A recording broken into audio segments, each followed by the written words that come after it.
quiet stream. So I was with one of my students for the past few days, and I was coaching him on a lot of it was inner beliefs, different belief systems, and how to maneuver in different scenarios. Maneuver like if you're talking with girls in louder environments or even like bars and in day places too. So I'll give you guys a little bit of a background of my experience as a dating coach and some of the things that I've done. So I've dated multiple girls at the same time.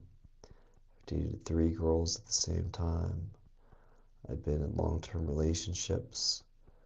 I have met a girl the same night and then went back with her to her place. I've done that before a few times. So a lot of guys who coach haven't even done those types of things, where they've dated multiple girls at the same time inside of the US. So I've done all those things. I met girls from dating apps. I met girls in what you call day game. I've met girls at nighttime. So I've done all of those things. And then I've ended up, being with them, hooking up with them. I've done all of those things. So there's a lot of truth in what I say in order for you to get results. So what I say is based on past experience. I think I am really stating, being completely honest. Compared to most people, I'm really, really good. But at the same time, if you could compare it to how good I could even be, even in a year with the stuff that I've done, I could probably be 3 times as good. I mean, I'm really, really good. Maybe there's a few guys that are better than me, sure. But compared to most people and what I've done, it's definitely far exceeds what most people have done. And a lot of it is consistency, being analytical, figuring out like, where did I mess up here? Where did I mess up here?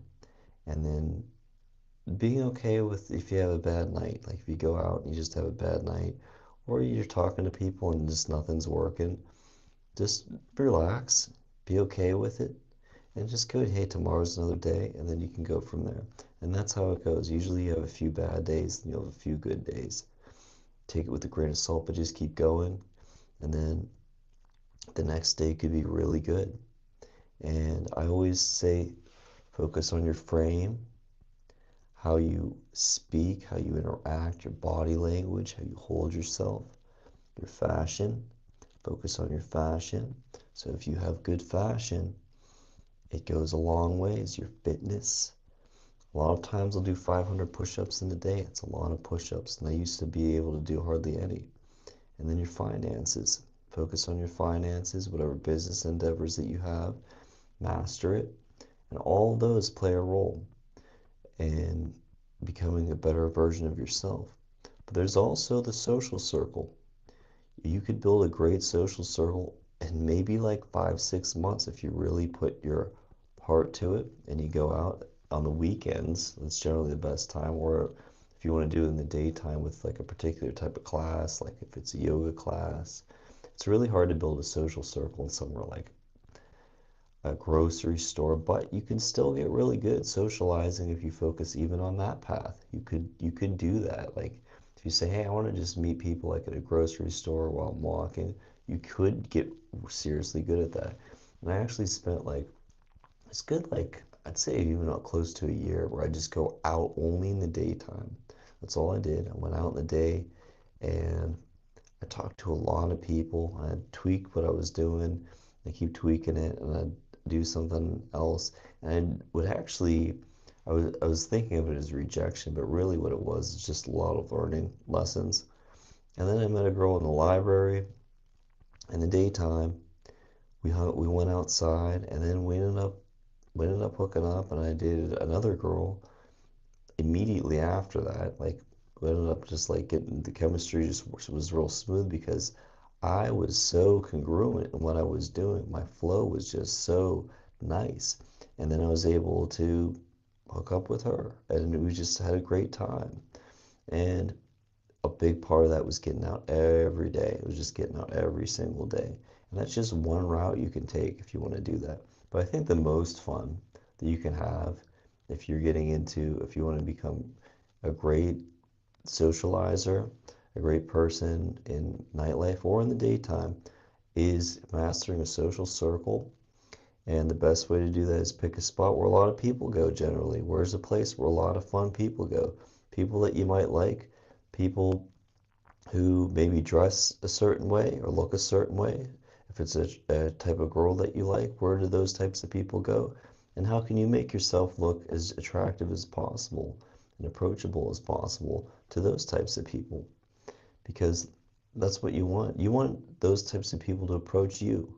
So you don't want to come across as like doing all these weird, goofy routines.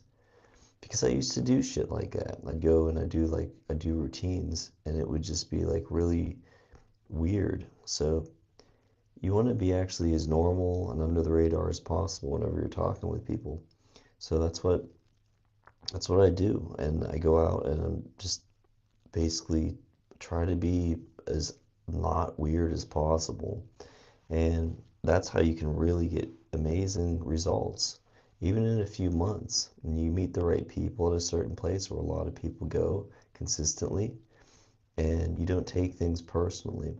This hairstyle here is interesting because I actually rarely get, men rarely try to mess with me. There's other styles I've tried where people get more aggressive with me, but it seems to be the best of both worlds. It comes down at the back too, almost like a mohawk mullet. So I like this style, and it's almost like a Dan Bilzerian type of thing. I tell men to, if they want to go after, do something like that, I think it's cool. I think fades are in. If we're talking about hairstyles, mullets, those are some other ones.